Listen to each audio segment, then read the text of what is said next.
नमस्कार. आज आपण एका जरा वेगळ्या घटनेबद्दल बोलणार आहोत. पिहू नावाची एक मुलगी आहे. हुशार आहे तशी, पण ती अचानक परीक्षेत नापास झालीये. हो ना. अगदी. आणि फक्त नापास नाही, तर तिला 0 मार्क मिळाले आहेत आणि ती प्रचंड घाबरलेली आहे. आपल्याकडे जे काही संवाद आहेत त्यातून कुटुंबात एकीकडे वाढदिवसाची तयारी सुरू आहे असं दिसतंय. हो, आणि दुसरीकडे या पिहू बद्दलची चिंता पण आहे. म्हणजे असं थोडं दुहेरी वातावरण दिसतंय. बरोबर. तर आज आपण याच संवादांच्या आधारे बघूया की पिहूच्या बाबतीत नेमकं काय घडलंय आणि कुटुंब याला कसं प्रतिसाद देतंय. नक्कीच. म्हणजे तिच्या या बदलामागचं कारण काय असू शकतं, तिची मानसिक स्थिती कशी असेल आणि कुटुंबावर याचा काय परिणाम होतोय हे समजून घ्यायचा प्रयत्न करू. तर सुरुवात होते ती म्हणजे शिक्षकांनी एक सरप्राईज टेस्ट घेतली आणि त्यात पिहूला 0 गुण मिळाले. आणि ती खूप घाबरलीये, रडते आहे, पण काय झालं हे सांगायला तयार नाही. बरोबर? अजिबात नाही. आणि मेन म्हणजे ती आधी अभ्यासात चांगली होती, त्यामुळे हे सगळंच अनपेक्षित आहे तिच्याकडून. तेच तर. म्हणजे हे अपयश धक्कादायक आहे सगळ्यांसाठीच. कुटुंब तिला धीर वगैरे देतंय का? हो, प्रयत्न चालू आहेत. तिला शुभम करोती म्हणायला लावून शांत करण्याचा प्रयत्न झाला. थोडी शांत झाली ती प्रार्थनेनंतर असं म्हणतात. अच्छा. पण भीती गेली का? नाही. चेहऱ्यावरची भीती तशीच आहे.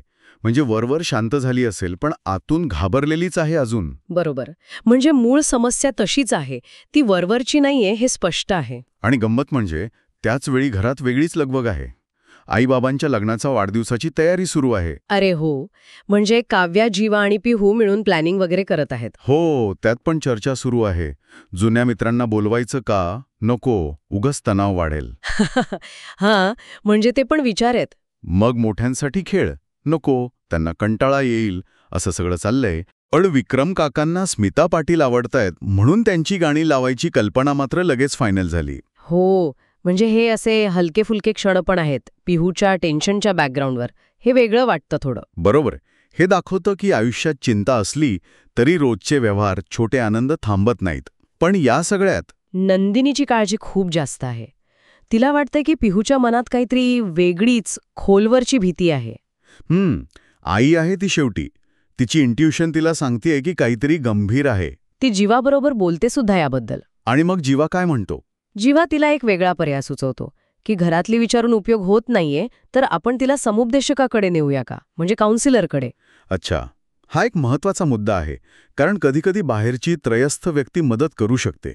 पण घरातले का नाही करू शकत? प्रेम तर असतंच ना. नाही, म्हणजे कसं आहे ना, प्रेम असतंच, पण मुलांना कधीकधी वाटतं की घरातल्यांना सांगितलं तर ते नाराज होतील किंवा त्यांना काळजी वाटेल. बाहेरची व्यक्ती म्हणजे प्रोफेशनल काउन्सिलर ती जजमेंट न ठेवता ऐकते, योग्य प्रश्न विचारून हळूहळू मुलांच्या मनातलं बाहेर काढायला मदत करते. खरं आहे. कुटुंबाच्या प्रेमाला अशी व्यावसायिक जोड मिळाली की अवघड वाटणाऱ्या समस्या पण सुटू शकतात.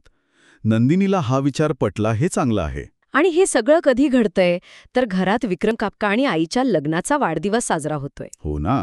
म्हणजे विक्रम काका एकदम मजेत आहेत, वातावरण आनंदी ठेवण्याचा प्रयत्न आहे. अगदी. पण त्या आनंदी वातावरणात सुद्धा पिहूची चिंता आणि अजून एक गोष्ट, वसुमावशीचं काहीतरी गुपित आहे जे ती सांगत नाहीये. हो, कारण तिला वाटतंय की ते सांगितलं तर सगळ्यांचा मूड खराब होईल. बरोबर. हे खूप इंटरेस्टिंग आहे. म्हणजे वरवरचा आनंद आणि त्यामागे दडलेल्या चिंता, न बोलल्या गेलेल्या गोष्टी, कुटुंबातल्या नात्यांची गुंतागुंत यातून दिसते. तर या सगळ्या चर्चेतून आपण काय निष्कर्ष काढू शकतो? पिहूची जी अभ्यासातली घसरण आहे ती फक्त मार्कांची गोष्ट नाहीये. नाही, अजिबात नाही. ते तिच्या मनातल्या कुठल्या तरी खोल भीतीचं लक्षण असू शकतं. आणि अशावेळी कुटुंबाचा आधार तर लागतोच, पण कधीकधी व्यावसायिक मदतीची गरज पडते. अगदी. कुटुंबाचं प्रेम महत्वाचं, पण काही मानसिक गाठी सोडवायला त्रयस्थ दृष्टिकोन लागतो. पिहूची केस हेच दाखवते.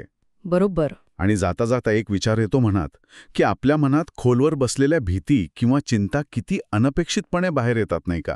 हो, जसं इथे पिहूच्या बाबतीत अभ्यासात लक्ष न लागण्यातून दिसलं. आणि आपल्या जवळच्या माणसांना सुद्धा त्यांच्या मनात काय चाललंय हे ओळखणं कधीकधी किती अवघड असू शकतं, विशेषतः बाहेरच्या मदतीशिवाय. यावर विचार करायला हवा.